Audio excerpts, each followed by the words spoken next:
Hype TV edukanyizibwa ate era n'erungamizibwa ekitongole kya Eric Barnes Media.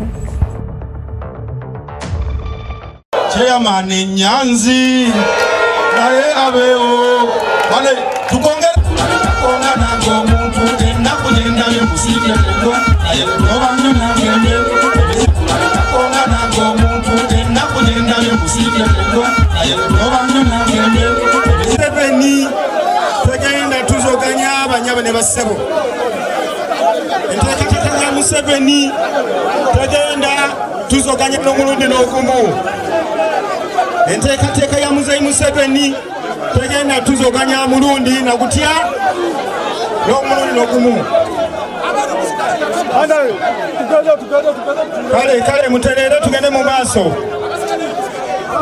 muterere tugende mu maaso.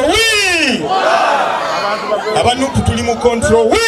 Nebazizeko Katonda nti nakayita mu kizibu eky'amaanyi bali banzise nenawona munkubire ku mu ngalo naye olwaleero nkomyewo n'okwagala kuli okwasooka kyobola bannesibye libonye eno mujjukira nga tulwanyisa togikwatako abaaliwo mwanike emikono twesiba libonye eno nga twagala okuleeta revolution.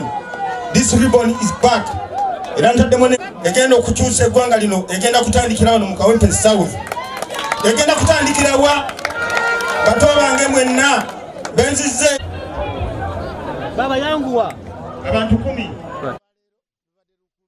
era lukyali lukulu nnyo eri abavubuka lunaku lwe tusazeewo ng'ekibiina kya NUP mu Kawempe division si Kawempe yokka naye mu ggwanga lyonna okwaniveiringa abakulembeze b'abavubuka abagenda okukwatira ekibiina kya NUP bendera era tubakwasiza ambuleera nga bagenda kubanga be bagenda okutukiikirira era nga tulina obusobozi era n'obwesigwa bungi nnyo mu bavubuka abo okuba nti bagenda kuwangula. Kati obuwanguzi bwaffe obwo bujja kuba kabonero kalungi nnyo eri enteekateeka zaffe ez'okuwangula eggwanga lino. Ekisooka nti mu nteekateeka zaffe twalabye nti ebiseera bbanga libadde ddene nnyo ng'abavubuka beesuulirayo gwa naggamba naye ekibiina nga bwe kimanyiddwa nti kitandikira ku bavubuka kyetwavudde tusalawo nti katukoleyo omukolo gumu nga tubikola olunaku lumu nga kiri buli wonna naye nga tulangirira ababagenda okukwata bendera era olwaleero kyetuliko wano mu bigambo byaffe tukubiriza abavubuka banywerere ku mazima kuba bw'osalawo okubeera wa NUP oba okkiriza okukulembera enkyukakyuka z'eggwanga lino abavubuka tubakubiriza okubeera abeesigwa abavubuka babeere beesigwa kubanga ebintu ebyonooneka mu ggwanga ne mu nsi yonna bitandikira ku bavubuka.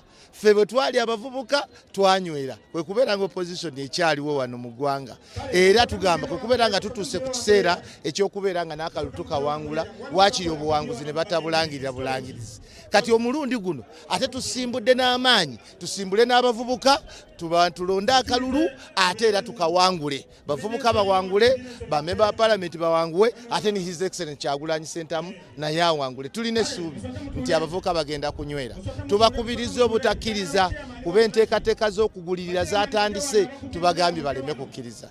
Eri akakiiko k'ebyokulonda tukawadde okulabula okusembayo nti bamanye nti abavubuka si basanyufu olwa conditions ezireetebwa mu kiseera kino eky'okwewandiisa nga tuli mu kuwandiisa abavubuka. So twagala abavubuka baleme kubonyaabonyezebwa era njagala akakiiko k'ebyokulonda kanywerere ku mateeka nga bwe gali kaleme kubeera nga kafavalinga ekibiina ekimu oba ekirala. Twagala akakiiko k'ebyokulonda kagoberera amateeka kanominatinga abavubuka aba buli kibiina soke tugende mu kalulu.